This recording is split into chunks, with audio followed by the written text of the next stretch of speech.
నా జీవితాన్నే మార్చేసింది. 91లో నాకు అయిపోయింది బీఈడి. 91 బయటకు వచ్చేసాను. 92లో ఇక్కడే స్టార్ట్ చేశాను ట్యూషన్. సో నిజంగా ఇక్కడ ఎంతమంది ఎంప్లాయీస్ అయినారని నాకు కళ్ళెదురే కనపడుతుంది శాంతి. ఆ రోజు మేము 7th క్లాస్లో రెసిడెన్షియల్కి రాపించడం వల్ల అమ్మాయి ఇంకో అమ్మాయి రాలే, పొంపమ్మ రాలే, అమ్మాయి కూడా టీచరే. సో ఆ అమ్మాయి కూడా ఇద్దరు వాళ్ళు రెసిడెన్షియల్ కొట్టేసి చిన్న ఏజ్లోనే టీటీసీ చేసుకొని లైఫ్లో సెటిల్ అయ్యి ఇప్పటికే 13 సంవత్సరాలు చూడండి అమ్మాయి టీచరే కసి. ఎంత సంతోషమైన వార్త. కాబట్టి ఆ విధంగా చాలామందికి ఇక్కడ దారి చూపించాము. ఎక్కడెక్కడో మంచి కాలేజీల్లో చేర్పించి ఈ ఊర్లో చాలామంది ఎంప్లాయీస్ అయినారు నాన్న. నిజంగా చాలా సంతోషం ఉంది. నందవరంలో ఉద్యోగస్తులు చాలామంది అయినారు. సో అది ఒక చదువు నుంచే. మనం ఎంతమంది డబ్బు సంపాదించినా ఎన్ని ఆస్తులున్నా అవి ఏవి నిలబడవు.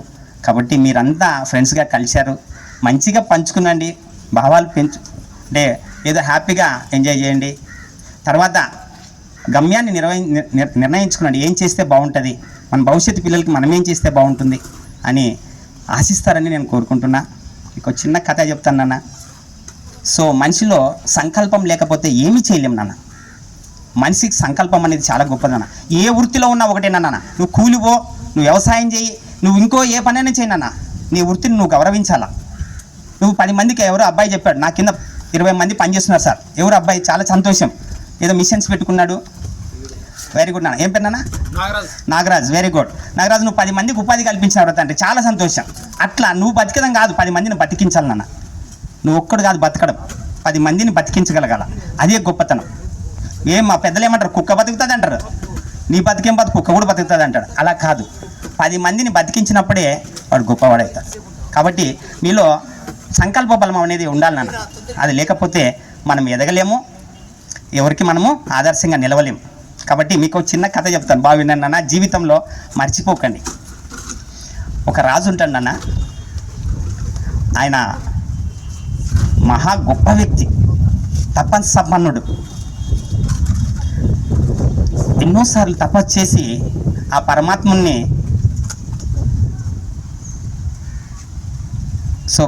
దర్శించిన వాడు, అంటే ప్రత్యక్షం చేసుకున్న వ్యక్తి అనమాట. ఆ రాజ్యంలో ప్రజల్ని కన్న బిడ్డల్లాగా చూసుకుంటాడు. అతనికి ప్రజలంటే చాలా ఇష్టం. అతడు చేసే తపస్సు తన ప్రజల కోసమే చేస్తాడు. ఆ దేవుణ్ణి కోరే వరాలు కూడా ఆ ప్రజల కోసమే అడుగుతాడు. గొప్ప తపస్సంపన్నుడు రాజు. చాలాసార్లు దేవుడు కానీ ప్రత్యక్షమే కాసి ఎన్నో వరాలు ఇచ్చాడు. ఆ దేశం సుభిక్షంగా ఉంది, చాలా బాగుంది. కానీ మళ్ళీ తపస్సు చేసినాక వచ్చాడు, తపస్సు కూర్చున్నాడు. ఆయన తపస్సుకి ఆ యొక్క ఖచ్చితంగా కనికరించి అంటే బాగా మెచ్చుకొని ప్రత్యక్షమైనాడు. ప్రత్యక్షమై, ఏమప్పా రాజా, నీకు ఎన్ని వరాలు ఇచ్చినాను ఇంకా తీరలేదా? ఏమిది, నువ్వు చేసే తపస్సుకి నేను పరితపించబోతున్నాను, ఏం కావాలప్పా చెప్పు అన్నాడు. తప్పకుండా ఇస్తావు కదా స్వామి అన్నాడు. ఇస్తానప్పా, ఈయడానికే వచ్చినా, తీసుకో అన్నాడు. అయితే నువ్వు నా ప్రజలకు కనపడు అన్నాడే. అరే నాయన, అది వరం చాలా కష్టం రా, అది వద్దు, అది కాకుండా నువ్వు ఏదన్నా అడుగు, ఇస్తాను. నా ప్రజలకు కనపడు అని అడిగాడు. అట్లా కాదు, అది కాదు, చాలా కష్టమప్పా. మరి నువ్వు చెప్తే కదా ఇస్తానని వరము, నువ్వు మాట తప్పకూడదు. నువ్వేం లేదు, ఇప్పుడు నాకు ఎట్లా కనపడతావో నా ప్రజలకు కూడా కనపడాలా అన్నాడు.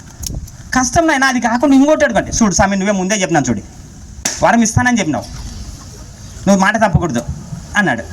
ఏం చేస్తావప్ప, మరి తప్పదులేప, ఇస్తాను, కానీ చాలా కష్టం నాయన అన్నాడు. ఏం కష్టం సార్, నాకు ఎట్లా కనపడతావో అట్లా కనపడు వాళ్ళకి కూడా అన్నాడు. అట్లా కనపడడం కష్టం అబ్బా, చాలా కష్టము అన్నాడు. లేదు, నాకు అదే కావాలన్నాడు. సరే అప్ప, నీ మాట కాదని లేక ఇస్తాను పోవరము, పలానా రోజు రా, నేను పలాంతాను ఉంటాను, మీ ప్రజలకంతా చాటింపు వేసుకో. ఆ కొండ ఉంది కదా, మీకు 2 కిలోమీటర్ల దూరంలో కొండ ఉంది, ఆ కొండ మీద వస్తాను, మీ జనాలంతా తీసుకొని రా అని చెప్పి రాజుకి వరం ఇచ్చేసినాడు. ఇంకా రాజు పోయినాడు, చాటింపు వేసినాడు మొత్తం రాజ్యమంతా. నాయనా, పలానా రోజు మనం పండగ చేసుకున్నాలా, 4 గంటలకి ఆ కొండ మీద దేవుడు వస్తాడు, దేవుణ్ణి చూద్దాం మనమంతా అని బాగా చాటింపు వేసినాడు. ఆ రోజు అంతా పండగ చేసుకున్నాడు, బాగా బచ్చాలతో హ్యాపీగా పిల్లాజల్లా అందరూ సంతోషంగా ఉన్నారు. సో టైం అవుతుంది, అందరు భోంచేసినారు, 4 గంటలకు వస్తుంది, 2 కిలోమీటర్ల దూరంలో ఉంది. ఇంకా అందరూ బయలుదేరినారు. ఇంకా రాజు చెప్పేసినాడు, రాజు భార్య సపారివార్యం అంతా మొత్తం అంతా ప్రజలంతా తండోపతండాలుగా బయలుదేరినారు ఆ కొండ దగ్గరికి పోవాలని. బయలుదేరుతుంటే దుమ్ములేస్తుంది, దిక్కు తెలియట్లేదు, అట్లే జనాలు పోతున్నారు. 1/2 కిలోమీటర్ పోయేదే ఆడ ఒక వెండి కొండను కొట్టించినాడు. ఆ వెండి కొండను చూసి ఆ జనాలంతా ఒకరి మీద పడి ఒకడు కుప్పలేసుకొని నాదింత ఆ ఒల్లి పరిచినోడు పంచపరిచినోడు. ఇంకా ఆడోళ్ళు అయితే కొంగు నీళ్ళు బట్టి నాదింత అట్లే కొట్లాడుతున్నారు, అట్లే నాది భాగం. సో ఆడ దాదాపు సగం మంది ఆగిపోయినారు. రాజుండి రండప్ప ఆడ దేవుడు కనపడతాడు పోదామంటే, ఓ రాజా పో, నువ్వు చూసుకోపా, నీకు ఈ కొండని విడిచిపెట్టాలప్ప, వెండి కొండ ఉండదు ఇడా, ఏం కథ ఈ దేవుడు పో స్వామి పో రాజా అన్న. సగం మంది మాత్రమే రాజంటే వచ్చినారు. ఇంకొద్ది దూరం పోయిన తర్వాత బంగారు కొండను సృష్టించినాడు. 1 కిలోమీటర్ పోయిన తర్వాత ఇంకా మిగిలిన వాళ్ళందరూ ఆ బంగారు కొండ చుట్టూ కలబడారే. ఈ అప్ప ఇది నాది ఇంకా పొరలాడుతున్నారు రాయలంతా. ఇంకెవ్వరు రాజు భార్య ఉంటే నిలబడ్డారు. రండప్ప పోదాము, అక్కడ పోదాము, ఆ అప్ప వస్తాడు చూస్తాడు, దేవుని చూద్దామంటే, రాజా దేవుడు తర్వాత చూస్తాము, ఈ బంగారు ఎవడు చూడాలి ఇది అంతా నువ్వు అనేది. ఏమప్ప ఇట్లా చేసిరి, స్వామి వస్తాడు, స్వామి కనపడతాడంటే పో నువ్వే చూడు పో రాజా. ఇంకొద్ది దూరం పోయిన తర్వాత 1.5 కిలోమీటర్ పోయిన తర్వాత వజ్రాల కొండ సృష్టించాడు. పెండ్లాము, ఏమండి నువ్వు ఇంక నాకు ఈ కొండ కాలం వజ్రాల కొండ ఉండదు ఇడగా, నువ్వు నాకు వద్దు, ఈడ కూర్చుంటాను, నన్ను తీసుకునికేం రాదు, ఇదే ఈడ కూర్చుంటాను, నాదే అనుకోని కూర్చుంటాను, నువ్వు విడుసు అని చెప్పి. ఏ రాయే పోదాము నువ్వన్నా చూతురా అంటే, ఏమవుతుంది నాకు ఇంక వజ్రాల కొండ కనపడుతుంటే స్వామితో నేను పతక నువ్వా అని చెప్పేసి అతను ఒక్కడే కాళ్ళు ఇడుచుకుంటా పోయినాడు. కొండపై పోయినాడు. అయ్యప్ప వచ్చాడు, నిలబడాడే, ఎవరు లేరు. ఏమప్ప వచ్చిందే అని అడిగినాడు. ఎవరు రాలేదు స్వామి అన్నాడు.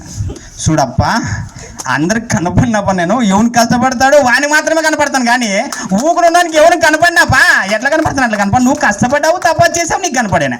కాబట్టి ఆత్మ సంకల్పం అనేది ఉంటే తప్ప నేను ఎవరు కనిపించను నాన్న. నీ ఆశ అంతే. చూడు నానే అవన్నీ సృష్టించింది, ఆడ సృష్టించింది వజ్రాల కొండ నేనే, ఆ బంగారు కొండ నేనే, ఆడ వెండి కొండ నేనే. వాటికంతా ఆశపడ్డారు వాళ్ళు, నన్ను చూడాలని వాళ్ళకి లేదు. నీకుంది చూడే, అది నీకు మాత్రమే దక్కింది. కాబట్టి సో అందరికీ నేను కనిపించలేను నాన్న. ఎవడైతే సంకల్పంతో ఉంటాడో, నన్ను చేరుకోవాలనుకుంటాడో, నన్ను చూడాలనుకుంటాడో వాడిని ఖచ్చితంగా కనిపిస్తా. కాబట్టి మీలో కూడా సంకల్ప బలంతో మీరు ఖచ్చితంగా ముందుకెళ్తారని నిజంగా ఈరోజు నేను ఇక్కడికి వచ్చి మాట్లాడినందుకు మీరు కల్పించిన ఈ అదృష్టానికి మీ అందరికీ కృతజ్ఞతలు తెలియజేస్తూ ముగిస్తున్నాను. Thank you very much. రిలేషన్తోనే కొనసాగుతూ ఉంటుంది అనమాట. రిలేషన్ కొనసాగినప్పుడు వీళ్ళు మనవాళ్ళు అనే అభిప్రాయం మనసులో కలగడం వల్ల భేదాభిప్రాయాలు ఉండవు, కష్టాలు ఉండవు. తలా ఒక చేస్తే ఏ కష్టమైనా కూడా. ఇప్పుడు పాతకాలంలో ఒక సామెత చెప్పేవాళ్ళు, ఒక రైతు పొలమంతా రాళ్ళు ఉన్నాయి, పొలంలో ఎట్లా పండుతుందబ్బా అని చెప్పేసి ఏడ్చుకుంటూ కూర్చున్నాడట. అక్కడ నుండి దారెంబడి ఒక సాధు వచ్చేసి, ఏమిరా నాయన ఏడుస్తున్నామంటే, ఏం స్వామి ఈ చేనులో ఏమి ఎత్తినా కూడా పండదు, రాళ్ళు ఉన్నాయి మొత్తం అంటానంటే, అప్పుడు ఒక ఐడియా చెప్పినాడు. ఏం లేదు, ప్రతిరోజు సరదాగా ఒక 100 రాళ్ళు లెక్క పెట్టు, ఒక 100 రాళ్ళే దాన్ని గంపలోకి వేసేసి అలా గట్టు మీద పోసేసి, అదొక ఆట నీకు. ప్రతిరోజు 100 రాళ్ళు గంపల్లో నింపేసి గట్టు మీద పోసేసి అని చెప్పానట. ఒక సంవత్సరానికి పొలంలో ఒక రాయి కూడా లేదు, బాగా నీట్గా తయారైపోయింది, అది గేమ్గా ఉంది, రాళ్ళన్నీ పోయినాయి. తర్వాత సంవత్సరము బాగా దున్ని పంట వేసేస్తే పంట బాగా పండింది. కాబట్టి ప్రతిరోజు మనము కష్టం అనుకోకుండా అలా కొనసాగిస్తే ఏ పని అయినా కూడా సులభమే అవుతుంది. ఆ పనిని ఇష్టంగా చేయాలి. ఇష్టంగా చేస్తే ఖచ్చితంగా మీలో కూడా కొంతమంది మనస్పర్ధలు వచ్చినాయని చెప్పేసి అనుకోకండి. 4 ఎద్దుల కథ అయితే చూడు, 4 ఎద్దుల కథ విన్నారు కదా, మరి అట్లెందుకు చేసుకుంటారు కదా? ఎవరో దుష్టులు వచ్చేసి మీలో విషయాన్ని నింపేసి ఆ దిక్కుకోరు ఈ దిక్కుకోరు పోయేలాగా చేసేసి మిమ్మల్ని విడదీసి మిమ్మల్ని నాశనం చేసేదానికి ప్రయత్నం చేస్తారు. ఈ మాయలో పడద్దు, ఆ మాయలో పడద్దు, చాలా డేంజర్ అది. ఎలా ఏమైనా చిన్న చిన్న మనస్పర్ధలు ఉన్నా కూడా జాగ్రత్తగా కూర్చొని చర్చించుకుంటే అన్నీ సమసిపోతాయి. ఏవైనా కానీ ఖచ్చితంగా సమసిపోతాయి. మరి ఇందాకనే నేను సుదీర్ఘమైన ప్రసంగమే చెప్పానని చెప్పేసి అనుకుంటున్నా. మళ్ళీ మిమ్మల్ని విసిగించడం నాకు ఇష్టం లేదు. దాదాపుగా కాలాతీతమైంది. ఇంకా ఈ కాలాతీతమైన సందర్భంలో మనకు చిన్నపిల్లలు కూడా ఉన్నారు. వాళ్ళు కూడా ఎక్కువసేపు కూర్చోలేరు. మనమైతే ఎలాగోలా కూర్చుంటాం, కానీ పిల్లలకంత ఓపిక ఉండదు. మరి ఆ రకంగా మరి పిల్లలకి మీకు మరి సభా ముఖంగా ఇక్కడ ఇలాంటి గెట్ టుగెదర్స్ మళ్ళీ నిర్వహించుకోవాలి. అదేవిధంగా గుర్తుగా మన పాఠశాల వాళ్ళు మిమ్మల్ని ఏమన్నా చేయండి అని చెప్పేసి అని అడిగారు. దాన్ని కూడా బాగా ఆలోచన చేసుకోండి. అది బలవంతమైన పని ఏం కాదు. అది మనం ఎప్పుడు చూడు మనకు స్తోమతను బట్టే తీసుకుంటాం ఏ పని అయినా కానీ. స్తోమతను మించి ఏ పని చేయకూడదు. అది మంచిది కూడా కాదు. ఇంకొకటి, సంతోషంగా ఉన్నప్పుడు నీవు ఏ మాట ఇవ్వకూడదు. సంతోషంగా ఉన్నప్పుడు చాలా డేంజర్ అది. కోపంగా ఉన్నప్పుడు కూడా ఏ నిర్ణయం తీసుకోకూడదు. ఇది కూడా చాలా డేంజరే. ఎందుకంటే విచక్షణ ఉండదు మనిషికి. అప్పుడు ఆలోచించరు సరిగా. ఏదో ఒకటి తొందరపడి అనేస్తాము, తర్వాత చిక్కుల్లో పడతాము. ఏది చేయాలన్నా, ఏది చెప్పాలన్నా, ఏది మాట్లాడాలన్నా ఫస్ట్ మన స్తోమత ఏంటో ఓసారి బేరీజ్ వేసుకుందాం. నిదానం, కూల్. ఏదైనా నిర్ణయం తీసుకునేటప్పుడు 10 అంకెలు లెక్క పెట్టుకుందాం కళ్ళు మూసుకొని. ఆటోమేటిక్గా అప్పుడు నువ్వు ఏ నిర్ణయం తీసుకోవాలనో నీ మనస్సాక్షి నీకు ఖచ్చితంగా అందిస్తుంది. అందులో అనుమానమే లేదు. మేధావులంతా అదే ప్రయత్నం చేశారు, అందరూ సక్సెస్ అయ్యారు. మీరు ఆ ప్రయత్నం చేస్తే మీరు కూడా సక్సెస్ అవుతారు అనమాట. అందుకోసమే మనలో ఏమైనా చిన్న చిన్న మనస్పర్ధలు ఉంటే వాటిని అన్నింటిని వదిలేద్దాం. మళ్ళా చూడండి, ఒక మాట చూడండి, అక్కడ ఏం రాసినారు? టుగెదర్ కదా. మరి దీనికి అర్థమేముంటుంది కదా? టుగెదర్, కలిసి ఉండాలని. ఆ మాట అర్థమే అది. ఈరోజు మనం ఇక్కడ గుమికూడడం కూడా అర్థం అదే. మరి ఇంకా మళ్ళా ఒకరు తప్పులు లెక్కేయడం మానేయడమా? తప్పులు లేని వాళ్ళు ఎవరు లేరు. తప్పులు లెక్క పెట్టుకుంటూ పోతే పాతకాలంలో పల్లెల్లోనే ఒక సామెత చెప్పుకుంటారు, ఎంచుకుంటే మంచమల్లా గండ్లే అని. ఇప్పుడు నులక మంచంకి ఏముంటుంది? బొక్కలే ఉంటాయి కదా. దాని మీద ఒక దుప్పటి పోసేస్తే ఏమవుతుంది? ఒక పక్క కూడా కనపడదు. చూడండి, ఇది చేయండి. ఎప్పుడు ఎదుటి వ్యక్తులు తప్పులు లెక్కేసేది మనం ఎప్పుడైతే మొదలు పెట్టామో ఆ రోజే మన పతనం మొదలైందని అర్థం. తప్పులు లెక్క పెట్టడం మానేయండి. తప్పులు అందరూ ఉంటాయి, ఎవరు లేరు చెప్పు. తప్పు చేయని వాళ్ళు ఎవరైనా మనము మనుషులకి తప్పులు చేసే అధికారం ఉంటుంది, హక్కు ఉంటుంది. మనిషి కర్మాచరణలో స్వతంత్రుడు. తన కర్మలు చేయడంలో, కర్మలు అంటే పనులు, తనకి ఇష్టం వచ్చిన పని చేయడంలో స్వతంత్రుడు అనమాట. మరి కర్మఫలము ఎవరిస్తారు? పైవాడిస్తాడు. నీది మంచి కర్మ అయితే మంచి ఫలం వస్తుంది, చెడ్డ ఫలం అయితే చెడ్డ ఫలం వస్తుంది.